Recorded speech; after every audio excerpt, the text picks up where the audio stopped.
الله العلي العظيم. أعوذ بالله من الشيطان الرجيم. بسم الله الرحمن الرحيم. الحمد لله رب العالمين، والصلاة والسلام على سيدنا ونبينا وشفيع ذنوبنا وطبيب نفوسنا حبيبنا وحبيب إله العالمين أبي القاسم محمد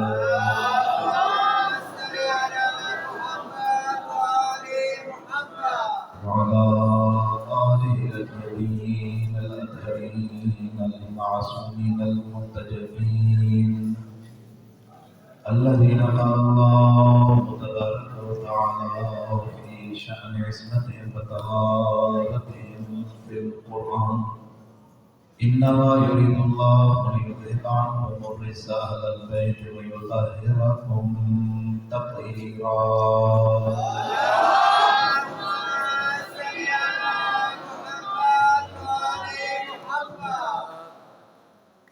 أما بعد فقد قال الله تبارك وتعالى في كتابه المجيد: بسم الله الرحمن الرحيم.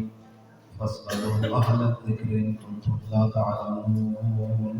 سب حضرت میں اپنا دعا سے دعائے امام زمانہ. بسم اللہ الرحمن الرحیم. اللهم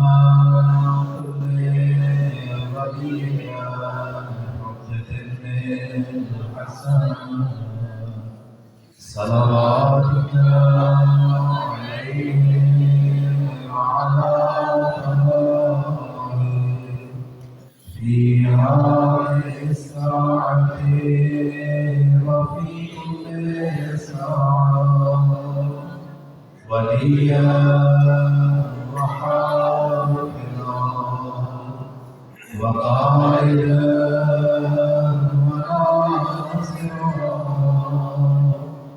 ودليلا وعينا حتى تسكنه أرضك وتمتعه فيها طويلا برحمتك يا أرحم الراحمين.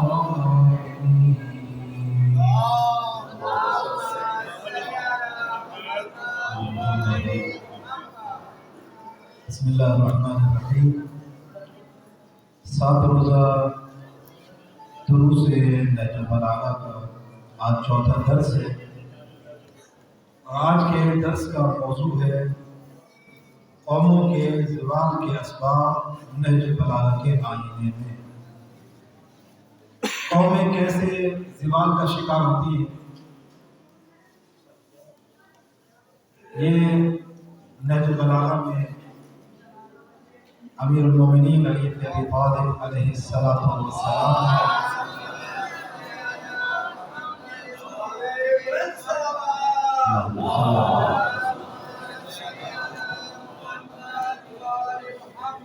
مولا کائنات نے وہ کون سے اسباب بیان فرمائے کہ اگر وہ اسباب کسی قوم میں پائے جائیں تو قومیں ناکام ہو جاتی ہیں، قوموں کو زوال آ جاتا ہے. تو اسی سلسلے میں چند ایک چیزیں آپ کی خدمت میں نہج البلاغہ سے اقتباسات کیے. ہم کوشش کریں کہ اپنے آپ کو ان چیزوں سے جس کی وجہ سے قوموں کو زوال ملا ہم اپنے آپ کو بچائیں. یہ ہماری اور آپ کی ذمہ داری ہے. ہم اللہ کا شکر ادا کریں کہ اس پروردگار عالم نے ہمیں اس زندگی میں امیر المومنین کے خوبصورت فرامین کو پڑھنے کی توفیق عطا فرمائے. یہ احسان ہے اس پروردگار عالم کا. اور آگے ہم یہ بھی دعا کریں کہ اللہ رب العزت ہمیں فرامین پر عمل کرنے کی توفیق بھی عطا فرمائے. کامیاب انسان وہ ہے کہ جو اللہ، رسول اور اہل بیت رسول کے فرامین پر عمل کرے، تبھی انسان کی زندگی کامیاب ہے. نہیں تو زندگی اس وقت جو زمانے میں ہم گزار رہے ہیں بہت سے مسائل ہیں ہر لحاظ سے. گھریلو بھی مسائل کا ہم لوگ شکار ہیں، ہمارے معاشرے کے لحاظ سے دیکھا جائے تو معاشرے میں بھی بہت سے مسائل ہیں ہمارے۔ اپنے جناب حکومتوں کو دیکھیں، دن بہ دن ہر روز کوئی نہ کوئی مسئلہ، کچھ مسائل ایسے ہوتے ہیں جن کو بنایا جاتا ہے لوگوں کے لیے۔ تو جس زمانے میں ہم زندگی بسر کریں، یہ زمانہ ایسا ہے کہ اس میں ہمارے لیے مسائل ایجاد کیے جاتے ہیں۔ اب ہمیں آپ کو ان چیزوں کا سامنا بھی کرنا ہے، اسی معاشرے میں زندگی گزارنا ہے ہم آپ کو۔ اب اس بات سے معاشرے میں کیسے زندگی گزاریں، کامیاب زندگی کیسے گزارنا ہے، اس خطرناک معاشرے میں کہ جہاں آج کے زمانے میں مسائل ہی مسائل ہیں بہت سارے۔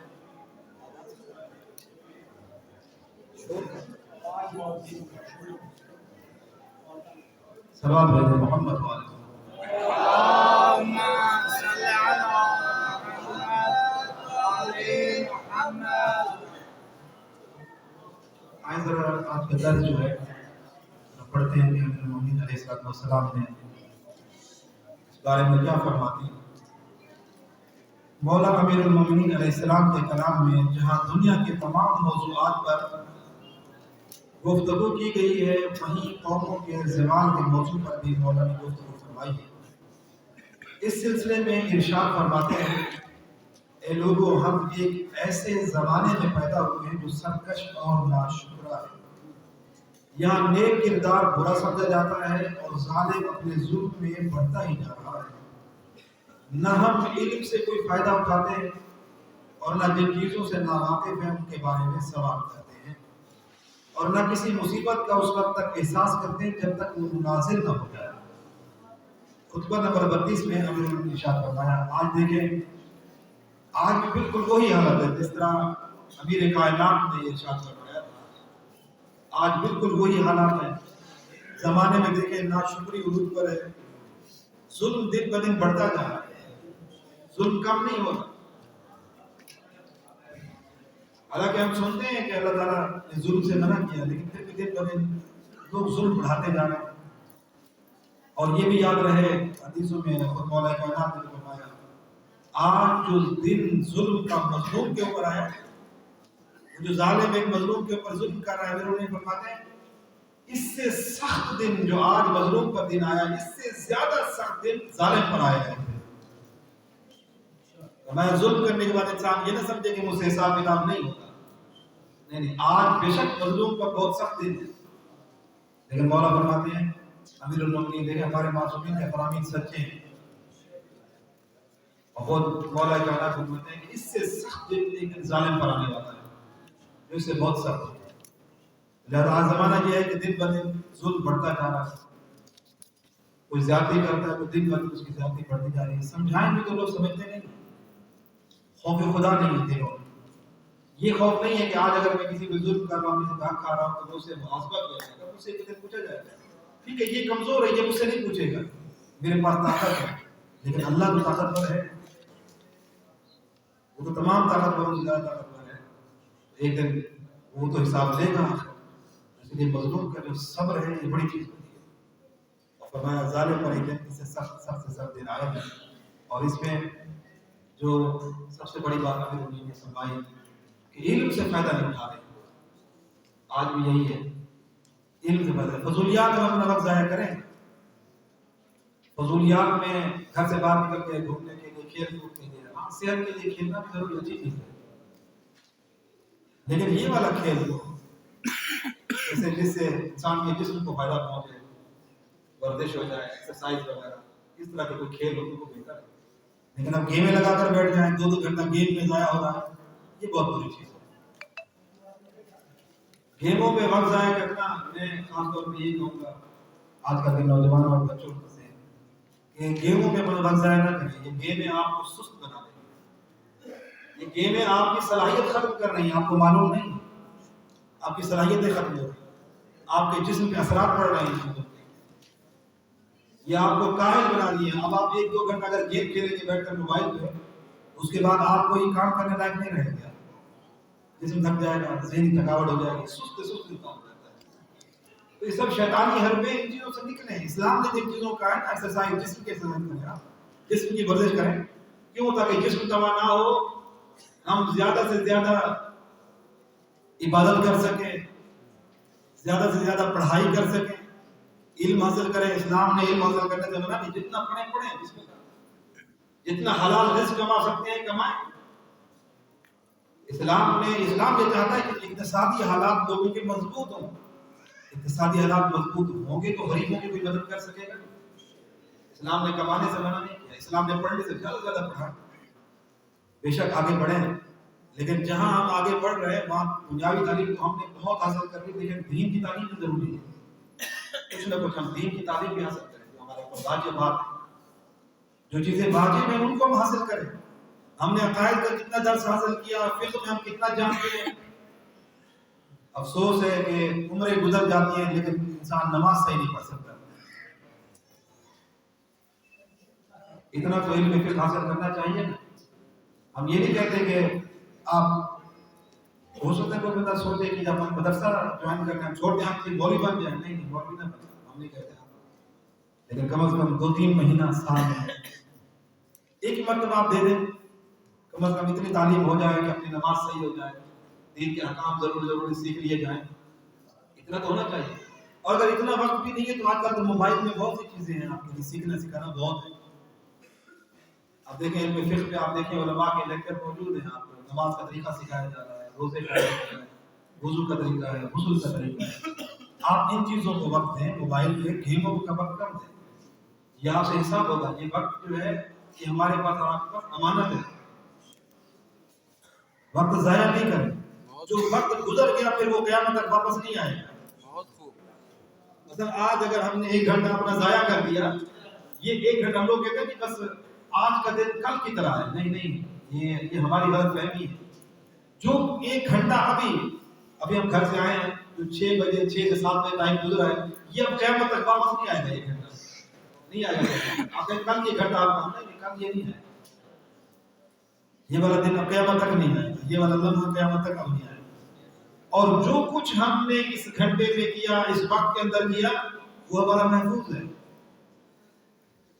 لوگ کہتے ہیں چلو آج کر لیں ٹھیک ہے، کل غلطی نہیں کریں گے. نہیں، وہ جو آپ نے جس گھنٹے میں غلطی کر دی وہ تو غلطی والا گھنٹہ آپ کا تو لکھا جا چکا ہے. وہ تو پھر قیامت تک واپس نہیں آئے گا. آپ نے اس وقت کیوں ضائع کیا؟ جتنا ہو سکے اس زمانے میں سستی سے بچا جائے. سستی جو ہے انسان کو زمانے سے پیچھے کر دیتی ہے بہت. اب جس چیز میں امیر المومنین علیہ السلام ارشاد فرما رہے ہیں کہ ایک تو افسوس اس بات کا ہے، مولا کرام فرماتے ہیں ہم علم سے فائدہ حاصل نہیں کر رہے، اور دوسرا اگر کچھ نہیں جانتے تو میں سوال بھی نہیں کرتے ہیں، کسی سے پوچھتے بھی نہیں. سوال کرنے میں کیا حرج ہے؟ اب میں ایک طور پہ آپ بتاؤں کہ یا تو یہ ہے کہ سوال جو نہیں کرتے سارے جانتے ہیں. ہم نے جہاں بھی درس رکھے درس ختم ہوتا ہے اتنے سوالات آتے ہیں لیکن یہاں تو سب کو جانے کی جلدی ہوتی ہے. کیا مسئلہ ہے؟ یعنی اگر ہمیں کچھ معلوم نہیں ہے تو ہم سیکھتے بھی نہیں ہیں، پوچھتے بھی نہیں ہیں. ہم یہ ظلم ہے. اپنے اندر سوال کی عادت ڈالیں. امیر المومنین فرماتے ہیں السؤال مفتاح العلم. سوال جو ہوتا ہے وہ علم کی چابی ہے. سوال کرتے جائیں، علم کے دروازے کھلتے چلے جائیں. پوچھیں، سوال کریں. مسجد میں آپ جاتے ہیں تو اپنے اہل علم سے سوال کریں، پوچھیں ان سے پیش نماز سے آج یہ مسئلہ آج وہ مسئلہ. حدیث میں کہ جو بندہ اپنے گھر سے مسجد میں جائے نماز پڑھنے کے لیے نیت یہ ہو کہ میں مسجد میں جا رہا ہوں ایک مسئلہ بھی سیکھ کے آؤں گا. کہا جو بندہ اس نیت سے اپنے گھر سے نکلے، وضو کر کے جا رہا ہے، نماز پڑھے گا اور ایک مسئلہ بھی عالم حدیث سے سیکھ کر آئے گا، حدیث میں ہے کہ اس بندے کو جب گھر سے نکلے گا قدم قدم پہ 1 سال کی عبادت کا ثواب ملے گا. سبحان اللہ. اور جس بندے نے ایک شرعی مسئلہ سیکھا اور کسی کو سکھایا، ایک شرعی مسئلہ اگر کسی نے سیکھا اور کسی کو سکھا دیا تو کہا ایک شرعی مسئلہ، یہ نہیں پوری کتاب، ایک اگر مسئلہ آپ نے سیکھا اور آگے جا کر سکھایا، حدیث میں کہ جتنے اس کے جسم کے اوپر بال ہیں اللہ ہر بال کے بدلے میں حج اور عمرے کا ثواب عطا کرتا ہے. سبحان اللہ. اپنے اندر شوق ڈالیں، جہالت دور ہو جائے. آج اگر میں نماز کا مسئلہ نہیں پوچھ رہا ہوں تو کیا بڑھاپے میں جب مجھے عقل آئے تو میری اتنے سالوں کی نمازیں کہاں جائیں گی؟ کیوں نہیں سوال کرتے ہیں؟ آج تو ماشاءاللہ بہت ایسا دور ہے، علم کا دور ہے. آج تو ہر جگہ آپ پہلے علم مل جائیں گے. آج تو جانے کی ضرورت نہیں، گھر بیٹھ کے آپ کال بھی کر سکتے ہیں کسی عالم دین کو. کوئی مسئلہ پیش آئے واٹس ایپ پہ کرتے ہیں، کال کر لیں آپ ان کو کہ ہمیں فلاں مسئلہ پیش آیا ہے بتا دیں نہیں غلط پہ غلط کریں گے ہم. اور یہ بہت بڑا ظلم ہے. دیکھیں امیر المومنین علیہ السلام نے یہی کہا ایسا زمانہ ہے کہ جس زمانے میں فرمایا ہم علم سے بھی فائدہ حاصل نہیں کرتے اور پھر دوسری بات ہے ہم سوال بھی نہیں کرتے. مولا کائنات ایسے معاشرے پہ افسوس کر رہے ہیں اور ایسے ہم بن جائیں تو کیا ہمارے پر مولا افسوس نہیں کرے؟ مولا ایسا نہیں کہتے جیسے زمانے میں ہم گزار رہے ہیں. ہمارے نوجوانوں کو دیکھیں آپ سوال کرنے کی ان میں شوق نہیں ہے سوال کرنے کا. بزرگوں کو بھی سوال کرنے کا شوق نہیں ہے. غلط نمازیں پڑھیں گے غلط اعمال کریں گے بعد میں ہم تو اتنا صحیح غلط کرتے ہیں. اچھا کچھ ایسے ہر دھرم ہوتے ہیں خدا بنا دے ڈٹ جاتے ہیں کہتے ہیں آپ کو کیا پتا ہے سامنے والے کی بے عزتی کرتے ہیں. ایک شخص تھا شیخ صدوق علیہ رحمت نے اپنی کتاب میں لکھا اللہ یحضر الفقیہ کی روایت لکھی ہے حضرت امام جعفر صادق علیہ السلام. امام کا ایک صحابی تھا امام کا صحابی امام کے پاس آیا. امام نے پوچھا 2 رکعت نماز میرے سامنے پڑھو خوبصورت نماز پڑھو 2 رکعت. صحابی کس کا تھا؟ امام کا صحابی تھا. اب امام کے ساتھ بیٹھتا ہوگا امام سے علم لیتا ہوگا ہم سے تو کئی گنا بہتر ہوگا. نماز میں بھی ہم سے جو امام کی زیارت بھی روز کرتا اور امام سے لیتا بھی اور لکھتا بھی ہوگا ہم سے تو بہت آگے ہوگا. لیکن اس نے 2 رکعت نماز پڑھی لیکن نماز صحیح نہ پڑھ سکا. عمر اس کی 60 سال تھی. امام نے افسوس کیا جب سے نماز پڑھی. امام نے کہا افسوس ہے تیری عمر 60 سال ہو گئی تو 2 رکعت نماز میں خوبصورت نہیں پڑھ سکتا. پھر امام نے فرمایا اس طرح کا اب مجھے دیکھ میں نماز پڑھوں جیسے میں پڑھوں ویسے پڑھوں. اب سرکار نے خود نماز پڑھی 2 رکعت. راوی بہت ذہین تھا اس نے ایک ایک حرکت امام کیسے اٹھ رہے ہیں کیسے بیٹھ رہے ہیں. بیٹھتے وقت پہلے ہاتھ رکھے یا گھٹنے رکھے ہیں. اٹھتے وقت امام نے پہلے گھٹنے اٹھائے یا ہاتھ اٹھائے. امام کی آنکھیں کہاں کہاں کھلی تھی کہاں کہاں بند تھی. یہ وہ روایت ہے کہ جس پر ہمارے علماء نے آپ اور ہمیں فقہ میں نماز دی ہے کہ اس طرح بات یہ اسی روایت کی وجہ سے ہے. لیکن امام نے اپنے صحابی کو افسوس کیا کہ مجھے افسوس ہوتا ہے کہ تو 2 رکعت نماز صحیح نہیں پڑھ سکتا. وہ عرب تھا ہم عرب نہیں ہیں. وہ امام میرا مختلف بیٹھتا تھا. تھوڑی بہت غلطیاں تھیں وہ صحابات میں جو غلطیاں ہو گئی ان سے ہمیں تو واجب بھی نہیں آتا صحیح طریقے سے. جب امام اس پہ افسوس کر رہے ہیں تو بتائیں ہم اس لائق ہیں ہماری نماز صحیح ہے اگر نہیں ہے تو ہم سیکھتے کیوں نہیں ہیں. اچھا کچھ لوگ ایسے ہوتے ہیں سوال کرتے ہیں ہو سکتا ہے سامنے والے کا مزاج تو کس طرح ہوگا تھوڑا سا سختی میں جواب بھی دے دیا تو پھر لوگ سوال کی عادت بھی ختم کر دیتے ہیں. نہیں آپ سوال کی عادت رکھیں جائز سوال پوچھیں. علمی سوال ہونا چاہیے تنقید نہ ہو غلط سوال نہ ہو. پوچھیے آپ سوال کریں. ہم تو یہی کہتے ہیں لوگوں سے آپ سوال کریں بسم اللہ. کبھی کوئی مسئلہ پیش آئے فوراً سوال کریں. اب میں آپ کو میرا نمبر لے لیں واٹس ایپ نمبر لے لیں آپ اپنے پاس رکھیں. جب بھی آپ کو ضرورت ہے آپ مجھے کال کریں واٹس ایپ میسج کر دیں. آپ کوئی سوال کرنے کی عادت ڈالیں نا اپنے اندر. ہمارا معاشرہ اس وقت خوبصورت ہوگا جب ہم علم حاصل کریں گے. دنیا کا علم ہے ہمارے پاس دین کا علم نہیں ہے کیا فائدہ. جب ہم قبر پہ جائیں گے تو ہمیں اچھا جب ہم مر جاتے ہیں تو ہمیں ڈگری ہمیں کوئی فائدہ دیتی ہے نہیں. پھر ہم اسی مولوی صاحب کے محتاج ہوتے ہیں جس دین کے سیکھنے سے ہم نفرت کرتے ہیں ساری زندگی. جن چیزوں کی سیکھنے کی ہمیں ضرورت نہیں ہے. پھر غسل میں بھی وہی چیزیں وہی اسلام کے محتاج ہیں. جنازے میں بھی دفن نہیں ہوگے جب تک جنازہ نہیں ہوگا. کفن کا طریقہ کیا ہے قبر میں دفن کرنا ہے اور اس کے بعد آگے تو پھر وہی جانتے ہیں خدا کی بارگاہ میں چلے گئے. جس اللہ نے دین دیا تھا اس پہ ہم نے عمل نہیں کیا کبھی سیکھا ہی نہیں ہوتی. ہر چیز دنیا نہیں ہے چند دن کی باتیں ساری ختم ہو جائے گی. آپ دین کا علم حاصل کریں. 3 علم ایسے ہیں 3 علم جو ہر بندے پہ سیکھنا واجب ہے. 3 علم اپنے ذہن میں بٹھا دیں. اگر آپ نے یہ علم نہیں سیکھے تو قبر میں آپ سے سوال ہوگا. اگر آپ نے دنیا کی ساری چیزیں سیکھ لی اگر یہ 3 علم آپ نے نہیں سیکھے ہیں تو آپ نے کچھ بھی نہیں سیکھا. آپ اللہ کے نزدیک اور نبی کے نزدیک کامیاب انسان نہیں ہیں. 3 علم ہر بندے پہ جیسے نماز ہر بندے پہ واجب ہے ایسے 3 علم سیکھنا ہر بندے پہ واجب ہے. جو بھی 15 سال کی عمر میں ہے عقل رکھتا ہے بالغ ہے شعور ہے اس کے پاس 3 علم واجب ہے. سب سے پہلا علم عقائد توحید و عدل و نبوت و امامت و قیامت. یہ عقیدے کا علم رکھنا بات ضروری ہے آپ کے لیے. آج کل اردو میں کتاب کے درجے بھی ہو چکے ہیں. عقائد پڑھیں اپنے کیوں آپ پریشان ہوتے ہیں ایسے. آپ پڑھیں آپ کے پاس ماشاءاللہ موبائل ہے گیموں کو وقت ضائع نہ کریں گے اپنا. ان کتابوں کو پڑھیں تھوڑا ٹائم دیں تھوڑا بہت عقائد کو پڑھیں. علماء نے بڑی محنت کی. اردو میں بہت کچھ آ چکا ہے بہت ترجمے ہو چکے ہیں اردو میں. بہترین کتابیں لکھی جا چکی ہیں. عراق اور ایران کے مجتہدین نے جو کتابیں لکھی ہیں ان کی اردو میں ترجمے ہو چکی ہیں. اور کیا چاہیے آپ کو؟ پہلے یہ ہوتا تھا کہ ہم کہاں بھی علماء کو ملے ہیں, کہاں کہتے ہیں. آج اپنے گھر پہ بیٹھ کر آپ انہیں علماء کی جو قوم اور نجر کے مراجع ہیں مجتہدین کی کتابیں گھر بیٹھ کے آپ ان کے پڑھ سکتے ہیں. کتابیں اردو میں ترجمے ہو چکی ہیں. علماء نے بڑی محنت کی ہے, پڑھے نا. سب سے پہلا علم فقہ ہے وہ ضروری, علم عقائد ہے وہ ضروری ہے. دوسرا علم فقہ, اتنی نماز کا علم مسائل سیکھے جتنے نماز کے مسائل نماز پڑھنے کی ضرورت پڑتی ہے اتنے سیکھ لیں. روزے کے مسائل ہیں, حج کے مسائل ہیں, خمس کے مسائل ہیں, زکات کے ہیں, طہارت کا مسئلہ سب سے بڑا ہے. گھروں کے اندر طہارت نہیں ہے, پیشاب کرنا ہے تو پاک کیسے کرے کوئی پتہ نہیں. اچھا پوچھیں گے بھی نہیں. غسل واجب ہو جائے تو کیسے اپنے آپ کو دھونا ہے, کیسے غسل کرنا ہے, واجب کیا ہے, کچھ پتہ نہیں. بہت سے لوگوں کو پتہ ہی نہیں ہوتا. اور معذرت کے ساتھ ہمارے اکثر لوگ جو ہیں, اکثریت ہماری ایسی ہوتی ہے, ہم عقیدے میں شیعہ ہیں لیکن عملاً بہت سی چیزوں میں سنی نہیں. میں کسی کے مذہب پہ اعتراض نہیں کر رہا, ہم اپنی بات کر رہے ہیں. یعنی کیا بہت سی چیزیں ایسی ہوتی ہیں جی, وہ دیکھا دیکھی میں ان کے ساتھ رہ رہے ہیں جی, ہم بھی کوئی چیز ہے. ہمارے پاس بہت سے مسائل آتے ہیں ایسے لوگوں کو ہم دیکھتے ہیں غسل بھی ویسے ہی کر رہے ہیں, غسل بھی اسی طریقے کا. وجہ کیا ہے, کیوں بچے گھر کی ولادت ہو جائے بالکل وہی احکامات جو امام ابو حنیفہ نے بتائے ہیں. افسوس کی بات ہے امام جعفر صادق کا دروازہ چھوڑ کر انسان ابو حنیفہ کے پاس جائے. کیوں ہم اپنے ائمہ کی تعلیمات کیوں نہیں پڑھتے ہیں, کیوں ہمیں پتہ نہیں. کسی خاتون کا شوہر فوت ہو جائے, عدت وفات ہوتی ہے, یہ مسائل کو بتا رہا ہوں جو پیش آ رہے ہیں. عدت وفات میں امام جعفر صادق کے حکم پر عمل نہیں کیا جاتا, امام ابو حنیفہ کے حکم پر عمل کرتے ہیں ہمارے شیعہ بھی. کیوں اتنے ہم جاہل کیوں ہیں دین کے بارے میں؟ ہم سے سوال ہوگا.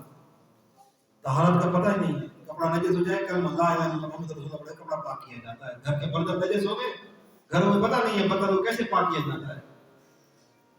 پیشاب کرنے جا رہے ہیں, چھوٹا بچہ ہے جی, ہے تو چھوٹا بچہ ہے, اس کا پیشاب نجس تو نہیں ہوتا. بچے نے جہاں جہاں پیشاب کر دیا گھر کے اندر پیشاب ہے. چھوٹے چھوٹے بچوں کو جب بچے پیشاب کرا دیا ان کی طہارت نہیں ہوتی ہے.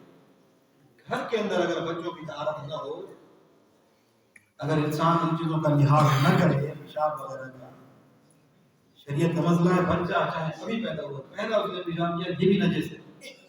یہ نہیں ہے کہ بچہ ابھی دودھ پیتا ہے پیشاب نجس نہیں ہے. کیوں, یہ کہاں سے ہم شریعت لے آئے ہیں؟ ہم نے اپنے نبی کی شریعت کو کیوں بھلا دیا ہم نے؟ اور زیادہ تر باتیں ہوتی ہیں خواتین کی باتیں, زیادہ تر یہ جی ہم نے بڑے بڑوں کو دیکھا وہ زیادہ تر انہی بہنویات کی طرف جاتے ہیں جو خواتین بتاتے ہیں یہ کرنا ہے یہ کرنا ہے. بہت ساری وہ ہمارے ایک دوست ہیں نجف میں, کوئی بات ہوتی تھی, اگر اس طرح کی کوئی بات ہوتی تھی نا گھر سے کوئی یہ کہا گیا مجھے یہ کرنا ہے چاہے شریعت جو بھی کہے, تو وہ کہتے تھے کتابیں اورایت کی روایت ہے یہ.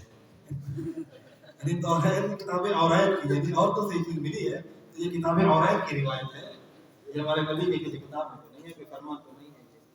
تو اپنے دین کو مضبوط کریں. ہم طہارت کا مسئلہ بہت اہم ہے.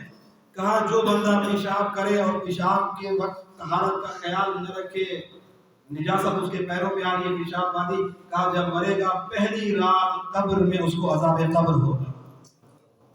جو پیشاب کی نجاست اتنی خطرناک ہے. مقام پیشاب کیسے پاک کیا جاتا ہے, مقام کھانا کیسے پاک, کوئی پتہ نہیں ہے شریعت میں. کتنے مرتبہ پاک کرنے کوئی پتہ نہیں. غسل کا طریقہ کیا ہے جی, یاد کیے ہوئے جی بس 3 مرتبہ سر پہ لوٹا لاتے, 3 ادھر ڈالے, 3 ادھر ڈالے, غسل ہو گیا. کیوں آتے ہیں ہم یہ آج کا دور, اگر آج کے دور میں اتنی جہالت ہے, افسوس والی بات ہے. ہر بندے کے پاس موبائل ہے. میں اس لیے کہہ رہا ہوں کہ ہم لوگ جس طرح بتا رہے ہیں نا کہ آج کا زمانہ ایسا ہے, یہ سوال ہے وہ زمانہ آج کا زمانہ آپ دیکھ لیں 1400 سال بعد کا زمانہ ہے, اور آج وہی ہے کہ علم سے فائدہ بھی نکالے, کتابیں گھر میں رکھی ہیں, ہر چیزیں گھر کے اندر بس رکھی ہوئی ہیں, میرے پاس کتابیں ہیں بس رکھی ہوئی, لیکن کبھی ہم نے کھول کے پڑھانے کسی عالم سے پوچھا بھی نہیں. سوال کرنے کی عادت ڈالیں تاکہ ہمارے اندر جہالت ختم ہو. پہلا علم علم عقائد, مرد عورت سب پہ واجب ہے. دوسرا علم, اچھا علم عقائد میں ایک بات آپ کو عرض کروں, یعنی ایک جہل عورت کہا کہ نبی سے پوچھا گیا نبی اللہ خدا پہ کتنا ایمان, کہ اللہ ہے اس کائنات میں, ہمارا خالق ہے, کتنا ایمان ہونا چاہیے؟ کہا اس بوڑھی عورت کی طرح ایمان رکھ لو جو اپنا چرخہ چلا رہی ہے اور کہہ رہی ہے جب یہ بغیر چلانے والے کے نہیں چل سکتا ہے، اگر میں نہ چلاؤں تو یہ چرخہ نہیں چلتا ہے، تو کائنات بغیر چلانے والے کی کیسے چل سکتی ہے؟ کہا کم از کم اتنی دلیل تو ہونی چاہیے ہر بندے کے پاس، توحید پہ اتنی دلیل ہونی چاہیے کہ اللہ ہے اس کائنات کا، بغیر چلانے والے کی یہ کائنات کیسے چل سکتی ہے؟ تو اتنی دلیل لینی، کم سے کم اتنی دلیل والے کو ہونی چاہیے نا، توحید میں کم سے کم درجہ۔ تو علم عقائد حاصل کرنا ہر بندے پہ واجب ہے، مرد عورت سب پہ واجب ہے۔ علم فقہ حاصل کرنا اپنے روزمرہ کے جو دینی مسائل ہوتے ہیں، طہارت کا مسئلہ ہو گیا، غسل کا مسئلہ ہو گیا، وضو کا مسئلہ ہو گیا، نماز کا مسئلہ ہو گیا، حلال و حرام، ہم باہر جا رہے ہیں کون سی چیز کیسے خریدنی ہے، دکاندار کے لیے حکم ہے کہ آپ، پہلے یہ ہوتا تھا مسلم کے فرامین بھی ہے کہ کبھی بھی کاروبار شروع نہ کرو جب تک حلال و حرام نہ سمجھ لو کاروبار کے بارے میں، کہیں ایسا نہ ہو کہ آپ سود میں مبتلا ہو جائیں۔ ان میں بہت سے لوگ مبتلا ہوتے ہیں، تو اسائی کے مطلب صاحب طور پہ جیسے موبائل کا بیلنس ختم ہو گیا فوراً ایڈوانس لے لیتے ہیں، ہم نے 25 روپے ایڈوانس لیا، وہ کاٹیں گے کتنے؟ ہو سکتا ہے 30 کاٹ لیں، 35 کاٹ لیں۔ ہم نے ادھار لیا 25 روپے، ان کو واپس کتنا کیا؟ 30 روپے، یہ سود ہے۔ شیطانی کے نزدیک جائز نہیں۔ اللہ اکبر، ہم اتنے لوگ، بہت سے لوگ نے کہا کہ ہم تو بہت اچھے سے لے رہے ہیں، میں نے کہا وہ آپ کا فیل ہے، لیکن آپ کو کس نے کہا آپ لیے؟ تو مسئلہ نہ پوچھیں، کسی سے ادھار لے کر پھر اس کو دینا، زیادہ دینا، تو یہ سود ہے یا نہیں؟ 1000 روپے لیں اور وہ کہتے ہیں میں آپ سے 1200 روپے لوں گا، یہ سود ہے۔ یہ موبائل میں بھی تو عام چل رہا ہے، فوراً کال پیکج ختم ہو جائے، کچھ وہ پیسے ختم ہو گئے، کام فوراً ایڈوانس لے لیا ان سے، وہ اپنی مرضی کا کاٹ دیتے ہیں، یہ سود ہے۔ ہاں ایک صورت ہے اپنے سامنے میں جائز قرار دیے، وہ یہ ہے کہ جب آپ نے، اگر آپ کمپنی کو پیسے دے رہے ہیں، ایڈوانس لے رہے ہیں کمپنی سے، اب جب مثلا یہ ہے کہ ایک صورت ہے مطلب یہ کہ آپ نے، کمپنی آپ کو مثلا اس کے منٹ اس کے بدلے میں تھے، آپ نے 25 روپے کا بیلنس لیا، بیلنس نہ بھیجے، اس کے منٹ بھیجے آپ کے پاس، پھر چاہے اب آپ کو، اب آپ نے منٹ لیے، پھر چاہے وہ آپ سے 30 روپے کاٹے، 40 روپے کاٹے، مسئلہ نہیں، کیوں؟ کیونکہ انہوں نے آپ کو منٹ دیے ہیں، آپ نے ان کو پیسے دیے ہیں۔ جب چیز تبدیل ہو جائے پھر سود نہیں ہوتا ہے، لیکن اگر پیسے کے بدلے پیسے ہو جائیں تو یہ سود ہے۔ ان چیزوں سے بچیں، کیوں آخر ہمیں یہ چیزیں کیوں معلوم نہیں ہیں؟ ہمیں روزمرہ کی چیزیں معلوم ہونی چاہیے، حلال کیا ہے، حرام کیا ہے، کہیں خدا نہ خاصا ایسا نہ ہو کہ ہم لا علم میں حرام میں مبتلا ہوتے ہیں، روز حرام کرتے رہیں۔ ہم جتنا حرام میں چلے جائیں گے اتنا ہم اپنے معصومیت اور ایمان سے، اللہ سے دور ہوتے چلے جائیں گے، اتنا ہمارے اندر روحانیت ختم ہوتی جائے گی۔ ہم سوچے تو صحیح، ہم کس معاشرے میں زندگی گزار رہے ہیں؟ اس معاشرے میں ہر وہ کام بتایا جا رہا ہے کہ جو حرام کی طرف لے کر جائے، کاروبار میں بھی حرام سکھایا جا رہا ہے، اسکولوں میں بھی حرام کی تربیت ہو رہی ہے، آج کل یہی ہو رہا ہے زیادہ تر۔ ہم اپنے بچے کو اسکول بھیجتے ہیں، ہمارا بچہ جائے اور وہاں ہمارے اسکول میں جا کر ہمارا بچہ تربیت حاصل کرے، علم حاصل کرے، وہاں پہ ڈانس سکھائے جا رہے ہیں۔ یہ آج کل کی فلاں پروگرام میں ہے، وہاں بچیاں جو ہیں وہ بھی اسکول میں بھیج رہے ہیں۔ اب اس زمانے میں کیا کیا؟ علماء نے پڑھنے سے منع نہیں کیا ہے، اسلام یہ نہیں کہا کہ علماء نے کہ آپ جو ہے نا اپنے بچے کو نہ بھیجیں۔ ہاں اگر کہیں ایک ساتھ بھی ہیں، لڑکے لڑکیاں ایک ساتھ بھی ہیں، تو اسلام کہتا ہے کوئی حرج نہیں ہے، لیکن آپ ایسا رکھیں کہ وہاں شریعت کے حدود کا خیال رکھا جائے، شریعت کے حدود کا خیال رکھا جائے وہاں پہ۔ لیکن ان چیزوں کو سمجھنا ہے ہمیں، آپ کو معاشرے میں ہمیں آپ کو دیکھنا ہے تاکہ ہم کہیں ہماری اولاد، ہماری نسلیں برباد تو نہیں ہو۔ یہ ہمارے لیے ضروری ہے، آپ کی میری ذمہ داری ہے۔ بچیوں کو یا بچوں کو اسکول بھیج کر خاموش ہو کے بیٹھ نہ جائیں گے، بڑے سے بڑا اسکول ہونے کے چاہے وہاں بھی حیائی میں سکھائیں، نہیں آپ سے سوال ہوگا، کل کو بچے بگڑ گئے تو پھر آپ حساب دیں گے، آپ کو دینا ہوگا، آپ کو حساب دنیا میں بھی دینا پڑے گا۔ اولاد احترام نہیں کرے گی، جو کچھ سکھایا ہے وہی کریں گے وہ تو۔ اس لیے مولا کائنات فرماتے ہیں اپنے بچوں کو بڑا ہونے سے پہلے ان کی تربیت کریں، کہ وہ ایک زمین کی طرح ہے، جیسے زمین تیار ہو کھیتی کے لیے، جو بیج ڈالا جائے وہی کاشت کریں گے۔ فرمایا اس لیے ابھی بچوں کے دل نرم ہے، سخت ہونے سے پہلے ان کی تربیت کر دو، یہ آپ کی اور ہماری ذمہ داری ہے۔ تو 3 علوم حاصل کریں ضرورت کے، یہ سارے 3 علوم حاصل کرنا آپ مشکل نہیں ہے، ہر بندے کے پاس موبائل موجود ہے، آپ یہ 3 علوم حاصل کر سکتے ہیں، تھوڑا بڑا حاصل کریں۔ علم عقائد، علم فقہ اور علم اخلاق۔ اٹھنے کا طریقہ آنا چاہیے، بیٹھنے کا طریقہ، جب محفل لگی ہو تو بیٹھنا کہاں ہے، یہ نہیں کہ بندوں کو پھلانگتے ہوئے آگے آگے بیٹھ جائیں، کسی کو ٹانگ لگ رہی ہے، کسی کو گھٹنا لگ رہا ہے، کسی کو پیر لگ رہا ہے، تو مجھے تو آگے بیٹھنا ہے، اور بیٹھے ہوئے ہیں تو بالکل ایسے پھیل کے کہ دوسرے کو جگہ ہی نہیں دینی ہے۔ تو آداب ہوتے ہیں ہر چیز کے، کھانے کے بھی آداب ہیں، گھر کے اندر جانے کے آداب ہیں. یہ آداب ہم کیوں نہیں پڑھتے ہیں؟ ہم کیوں جانوروں کی طرح زندگی گزار رہے ہیں؟ ہم کیوں جاہلوں کی طرح زندگی گزار رہے ہیں؟ ہمیں سیکھنا ہے. ہاں ہمیں یہ اس وقت ہمارے پاس یہ بہانہ ہوتا ہے جب کسی نے ہمیں سکھایا نہیں ہوگا. ہمارے ائمہ اہل بیت نے ہمیں سب کچھ سکھا دیا. اب ہم اتنی کوشش بھی نہیں کرتے ہیں کہ ہم اپنے مطلب کی چیزوں تو ہم موبائلوں سے ڈھونڈ لیں گے, 2 دن پریشان رہیں گے, مجھے فلاں چیز نہیں مل رہی موبائل کے ذریعے, بتاؤ ذرا نیٹ پہ کہاں سے ملے گی. دین کے معاملات میں ہم کیوں نہیں پوچھتے ہیں کسی عالم دین سے؟ چلو آپ نہ محنت کرو, کسی عالم دین سے پوچھ لیں. کل بھی مجھ سے ایک بندے نے عمرے پہ گیا, عمرہ مفردہ کر رہے ہیں عمرے پہ. انہوں نے کل مجھے کہا کہ اگر آپ کے پاس کوئی PDF فائل پڑی ہے عمرے کے بارے میں بتا دیں. میں نے فوراً ان کو بھیج دی. خوش ہوئے. دیکھیں نا, یہ ان کو چلو کچھ نہ کچھ تو یہ ہوا. یہ موبائل کا فائدہ یہ چیز ہے, ہم یہ حاصل کریں. نہیں ہم جہالت کی زندگی گزار لیں گے, ہم پوچھیں گے نہیں. ہم یہ امیر المومنین نے ایسے زمانے کے اوپر افسوس کیا ہے.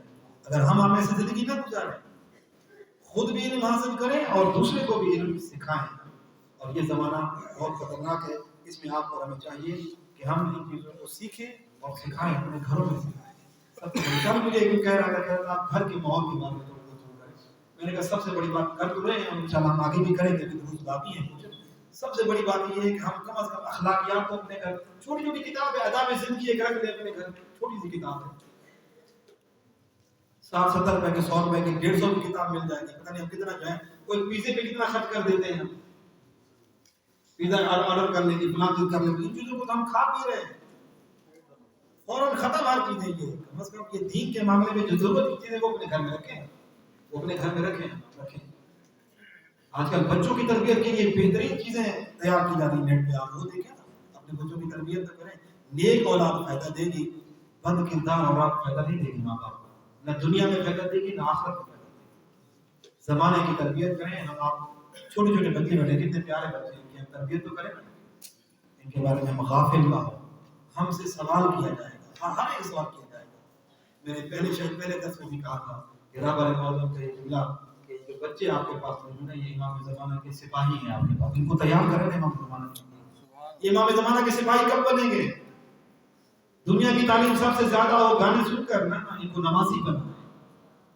ان کو ایسا بنائیں کہ یہ دین سے شوق رکھیں, دین کے بارے میں سوال کریں ہمارے بچے, تب امام زمانہ کے سپاہی بنیں گے. امام زمانہ کو کیسے لوگ چاہیے؟ تو آج کل تو ماشاءاللہ ہر بندہ سمجھتا ہے, لیکن عمل کرنے میں ہم بہت پیچھے ہیں. باتیں علم ہوتی ہیں لیکن عمل کرنے میں ہم بہت پیچھے ہیں. تھوڑا سا عمل کے بارے میں سوچیں. آئیں تھوڑا سا مولا کائنات کے فرامین کو پڑھ لیتے ہیں اس زمانے کے بندے میں کہ مولا نے اس زمانے کے بارے میں کیا فرمایا. اس میں علامہ جوادی کی ایک تھوڑی سی وضاحت ہے, آپ پڑھ لیجیے گا. اس میں نیچے میں فرمایا, ایک اور خطبہ میں امام علیہ السلام ارشاد فرماتے ہیں, خدا تم پر رحم کرے, یہ یاد رکھو کہ تم اس زمانے میں زندگی گزار رہے ہو جس میں حق کہنے والوں کی قلت ہے, حق کہنے والے کم ہیں, اور زبانیں صدق بیانی سے بند ہو گئی ہیں. یعنی زبانیں سچ بولتی نہیں ہیں, جھوٹے آج کل جھوٹ فیشن بن چکا ہے.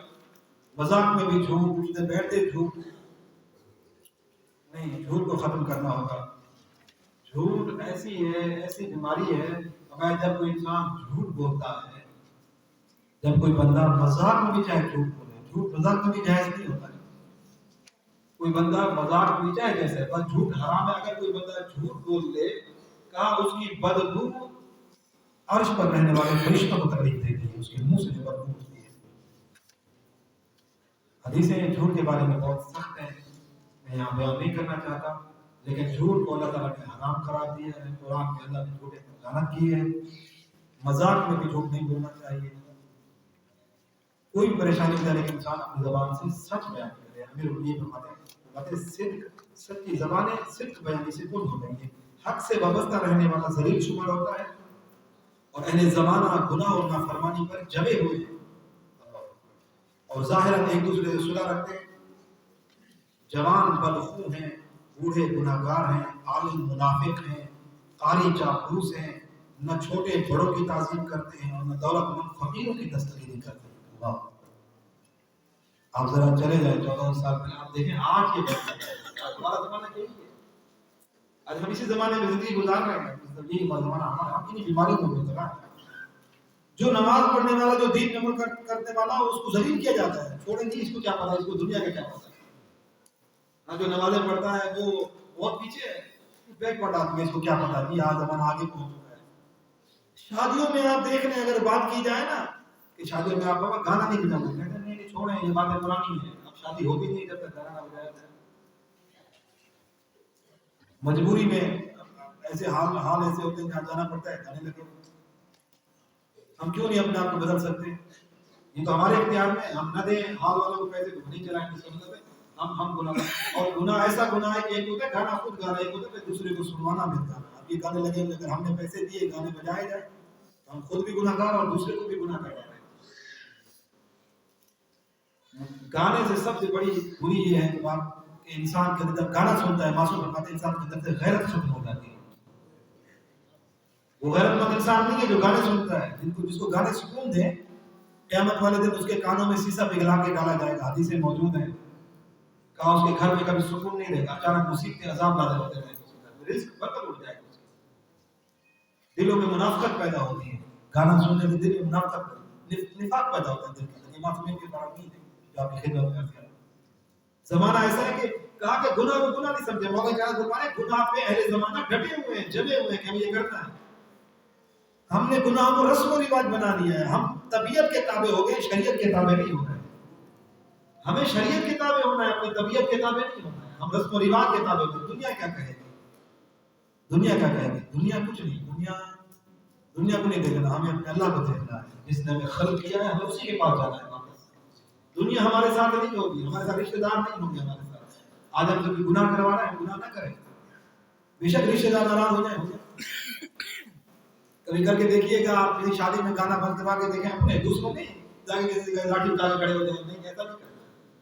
ہم اپنے گھر سے شروع کریں، جب ہمارے گھر کی شادی ہو رہی ہے ہم بند کروا کے دیکھیں، پھر دیکھیں کہ ہمارے اندر کتنا دین ہے اور سامنے والے میں کتنا ہے۔ برائیاں ختم کریں، ہم کو ان کو کوشش کریں، چلو برائی ختم ہم سے نہیں ہو رہی ہے لیکن ہم برائی سے نفرت کریں، ان کے ساتھ بیٹھ مل کے بیٹھنا چاہیے۔ مولا فرماتے ہیں کہ لوگ گمراہی پہ اور نافرمانی پہ جمے ہوئے ہیں اور احساس نہیں ہے۔ اور پھر آگے دیکھیں فرمایا عالم بھی منافق ہو چکے ہیں، معاذ اللہ، قاری چاپلوس ہو گئے، اللہ یعذ باللہ۔ فرمایا چھوٹے بڑوں کی تعظیم نہیں کرتے۔ حدیث میں ہے کہ جس گھر میں سفید ریش، جس کی داڑھی سفید ہو، جس گھر میں ایسا بزرگ رہتا ہو، وہ بزرگ سفید ریش کا کسی گھر میں ہونا ایسے ہے جیسے لوگوں کے درمیان کوئی نبی ہو اس گھر کے۔ یعنی بزرگوں کو اسلام نے نبی جیسا درجہ عطا کیا ہے، کہا اس اپنے گھر والے بزرگ کی، آج کل تو گھر والے بزرگ کی بے عزتی کی جاتی ہے، بیچارہ وہ بزرگی کی وجہ سے بڑھاپے کو بھول بھی جائے تو اس کا مذاق اڑایا جاتا ہے۔ ہمارے معاشرے میں سفید ریش کا احترام نہیں ہے، لوگ ہنستے ہیں، نوجوان ہنستے ہیں اس کے اوپر، معاذ اللہ، ایسا نہیں کرنا چاہیے۔ حدیث میں کہ جس نے بزرگ کا احترام کیا، سفید ریش کا احترام کیا، حدیث بیان کر رہا ہوں، ہمارے نبی کی حدیث ہے، فرمایا جس نے سفید ریش کا احترام کیا اس نے اللہ کا احترام کیا۔ بزرگوں کو عزت دینی چاہیے، اور پھر بزرگوں کو چاہیے کہ وہ چھوٹوں کی شفقت کریں، چھوٹوں کی غلطیاں معاف کریں۔ بڑوں سے بوڑھے ہیں، ان سے غلطی ہو جاتی ہے، کبھی بھول جاتے ہیں، کبھی کوئی کام الٹ کر بیٹھے، ان کا مذاق نہیں اڑانا چاہیے، ان کو ایک کہاوت بنا کے پھر جہاں بیٹھے نہیں بیان کریں فلانا ایسے، ہر وقت ہنستے رہے بزرگوں کے اوپر۔ اللہ اکبر، یعنی ایک بزرگ کو جو حیثیت ہے گھر کے اندر، ایک نبی جیسے دیجیے، بزرگوں کو بھی چاہیے اپنی سفید ریش کا احترام کریں۔ وہ بزرگ اور گھر میں گانے لگا کے بیٹھا ہو، کیا احترام رہے گا ایسے بزرگ کا؟ ہے سفید ریش، اب آپ کہیں گے مجھے تو اللہ نے اپنے گھر میں نبی نے تو نبوت کا درجہ دے دیا ہے کہ جیسے گھر میں سفید ریش جیسے کسی امت کے اندر نبی ہو، اور پھر بے نماز ہو، کم از کم بزرگوں کو چاہیے اپنے وقار کی، جو اللہ نے ان کو عزت کی اسلام نے، اس وقار کی عزت کی احترام بھی رکھے نا۔ وہ بزرگ سفید لیکن بد زبان ہو، گالیاں دیتا ہو، خدا بنا لے ایسے بزرگوں سے۔ تو بزرگوں کو چاہیے اپنے وقار، جو یہ سفید ریش ہے انسان کے، سفید حدیث کا، اس کی وہ بھی عزت رکھیں اپنی خود کی، بد زبانی نہ کریں، زیادہ نہ بولیں، ضرورت کی بات کریں، اصلاح کی بات کریں اپنے گھر کے اندر۔ بزرگ ہو تو پھر اس کو بھی چاہیے اپنا احترام کرائیں، اپنے اولاد کی تربیت کریں۔ تو یہ امیر المؤمنین فرما رہے ہیں، ہمارے چھوٹے بڑوں کا احترام نہیں کرتے۔ یہ اس زمانے کی باتیں ہیں جو آج دیکھا جائے تو ہمارا زمانہ بھی انہی چیزوں میں مبتلا ہے۔ آپ تھوڑا وضاحت کے نیچے آ جائیں، ایک اور مقام پر امام علیہ السلام فرماتے ہیں مگر تم نے آپس میں کینہ اور حسد پر اتفاق کر لیا اور امیدوں کی چاہت پر تو تم نے صلح صفائی ہے۔ اللہ اکبر، یعنی کینہ اور حسد دل میں رکھو گے، یہ ختم نہیں کرنا ہے۔ اور دوسرا جملہ دیکھیے بہت ہی اہم ہے، امیدوں کی چاہت پر تم میں صلح فرمائیے. ہم کسی سے دعا سلام نہیں رکھتے جب تک کہ ہمیں اس سے کوئی امید نہ ہو. مولا فرماتے ہیں تم صلح بھی اس سے کرو جس سے تمہیں امید ہے کہ یہاں سے مجھے کچھ ملے گا، صلح کرو. یہاں نہیں جی نہیں، اس سے ہمیں کیا ملے گا، دفع کرو اس کی طرف، بولنا ہی نہیں، باتیں نہیں کرنی. اس سے کوئی کہے نا یہ صلح کرنے، کہنے کیا ملے گا مجھے وہاں صلح کرنے سے، مجھے کیا فائدہ ہوگا. یہ امیر المومنین فرما رہے ہیں کہ افسوس ہے کہ تم امیدوں کی وجہ سے صلح، یہ اگر کسی صلح کرتے بھی ہو تو امید کی کچھ ملے گا مجھے، یہاں سے کچھ فائدہ ہوگا. ایسا نہیں، خالصتا اللہ کے لیے کسی صلح کریں، کچھ ملے یا نہ ملے آپ صلح رکھیں. کسی کے پاس میں کیوں جاؤں اس کے پاس، مجھے وہاں سے کیا ملے گا، ایسے نہیں ہونا چاہیے. میں صلح، تم ایسے کیسے دیندار ہو کہ صلح بھی کرتے ہو تو امید کی لالچ کہ کچھ وہاں سے مجھے کچھ ملے گا وہاں سے، ایسا نہیں ہونا چاہیے. اور فرمایا مال جمع کرنے میں ایک دوسرے کے دشمن ہو، اللہ یعصم اللہ، بس مجھے مل جائے چاہے سامنے والے کا نقصان بھی ہو جائے. نہیں، یعنی قربانی انسان رکھے، غریبوں کی مدد کرے. مال جمع کرنے میں ایک دوسرے کا دشمن نہیں ہونا چاہیے. اگر میرے پاس کوئی چیز ہے، میں نے کسی مجبور کو دے دی، اب اگر اس کے پاس واپس کرنے کے لیے نہیں ہے تو اس میں ظلم نہ کرے. میں نے کسی کو قرضہ دیا ہے، ابھی میرے پیسے ڈوب جائیں گے تو کیا، اگر ہو سکتا ہے اسلام کہہ رہا ہے اگر قرضہ لینے والا مجبور ہو گیا، اگر پھر حالات تنگ ہو گئے، آپ اس کو مہلت دو. قرآن بھی کہتا ہے مہلت دو، ہمارے یہاں مہلت نہیں ہے. کہا اگر تو نے میرا قرضہ نہ دیا تو میں تمہیں جوتے لگوا دوں گا، یہ کر دوں گا، وہ کر دوں گا. یہ اسلام کا طریقہ نہیں. اسلام کہتا ہے جب تک سامنے والے کے پاس پیسے نہ بن پائیں اس وقت اس کو مہلت دو. اللہ قرآن میں کہہ رہا ہے اگر ہم نے مہلت نہ دی مقروض کو تو ہم قرآن کے خلاف جا رہے ہیں. ہمیں نہیں، ہمیں مل جائے پیسہ چاہے سامنے والا کچھ بھی کرے. بیچارہ مجبوری میں، مومن ہے مجبوری میں اپنے گھر کی بیوی کے زیور بیچ رہا ہے، ہم دیکھ رہے ہیں. وہ بیچارہ مجبوری میں پھنسا ہوا ہے، گھر کے مسائل ہیں، بیٹیوں کی شادیاں کرنی ہیں، حالات دیکھ رہے ہیں. ہم ایک دوسرے کی مدد نہیں کرتے، مال جمع کر رہے ہیں، گھر کے اندر بہت جمع ہے چاہے دوسرا بھوکا بھی مرتا ہے. نہیں. اب آج جملہ سنیے، امیر المومنین علیہ السلام کا ارشاد گرامی ہے، فرمایا اگر تمہیں تمہاری ضرورت سے زیادہ مل رہا ہے، مثلا میرے گھر کا خرچہ ہے 50,000 روپیہ اور اگر میرے پاس کسی مہینے 60,000 آ جاتے ہیں تو مولا فرماتے ہیں 50 تیرا ہے، 10 تیرا نہیں ہے. اللہ نے تجھے امین بنایا، یہ کسی کو دینا ہے، جا کر ڈھونڈ. تیرا نہیں، اللہ نے تجھے امین بنایا ہے. اس کو بینک میں جمع کرا کے جمع کرتے جاؤ، بینک بھرتے جاؤ. سامنے والا مومن بیچارہ اس کے پاس، سامنے والے کے پاس اس کے بچوں کو پڑھانے کے لیے پیسے نہیں ہیں. سامنے والا بیچارہ کپڑے دیکھو اس کے پھٹے پرانے ہیں، جوتے اس کے پیروں میں نہیں ہیں، بھوکے ہیں بیچارے، ایک وقت کا ایک وقت کا نہیں. میرے تو بینک بیلنس ہیں.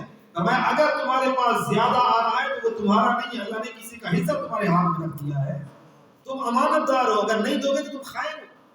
ڈھونڈو کسی غریب کو، جا کر دو، اس کی مدد کرو. اللہ کا شکر ادا کریں، اگر زیادہ آ جائے خدا کا شکر ادا کریں. پروردگار تیرا احسان، انہوں نے مجھے توفیق دی، زیادہ دیا، اب میں اپنے گھر کے اخراجات بھی پورے کروں اور دوسرے کسی غریب کی بھی مدد کروں. کام یہی آئے گی، یہی چیز. مال جس کو ہم جمع کر رہے ہیں، یہ مال اگر ہم راہ خدا میں اس مال کو خرچ کرتے ہیں، یہ مال کہتا ہے، یہ مال کی حدیث میں موجود ہے، مال کہتا ہے میں پہلے فانی تھا، اب تو نے مجھے اللہ کی راہ میں دے کر تو نے مجھے بقا عطا کر دی ہے، اب میں باقی رہوں گا. کہا پہلے یہ تھا کہ تو میری حفاظت کرتا تھا، اب تو نے مجھے اللہ کی راہ میں دیا، اب میں تیری حفاظت کرتا ہوں. یہ مال انسان کو کہیں کا نہیں چھوڑنے والا، لیکن اگر اس مال کو اللہ کی راہ میں دے دیا جائے تو یہ مال حفاظت کرتا ہے انسان کی. لہذا ہم مال جمع کرنے میں ایک دوسرے کے دشمن نہ بنے، ایک دوسرے کی مدد کریں. ایک دوسرے کی امیر یہی ارشاد فرما رہے ہیں. اور پھر آگے فرماتے ہیں شیطان نے تمہیں بہکا دی ہے، اب اللہ ہی میرے اور تمہارے نفسوں کے مقابلے میں ایک سہارا ہے. اور پھر اس کے بعد تھوڑا نیچے آ جائے، وضاحت کے بعد اما بعد سے امام علیہ السلام فرماتے ہیں پروردگار نے کسی دور کے ظالموں کی کمر اس وقت تک نہیں توڑی جب تک انہیں ڈھیل نہیں دے دی، اور کسی قوم کی ٹوٹی ہوئی ہڈی کو اس وقت تک جوڑا نہیں ہے جب تک اسے مصیبتوں اور بلاؤں میں مبتلا نہیں کیا. اپنے لیے تم نے جن مصیبتوں کا سامنا کیا، جن حادثات سے تم گزر چکے ہو، انہی میں سمانے عبرت موجود ہے. مگر مشکل یہ ہے، مولا کائنات فرمائے، مگر مشکل یہ ہے کہ ہر دل والا عقل مند نہیں ہوتا اور ہر کان والا سمیع یا ہر آنکھ والا بصیر نہیں ہوتا.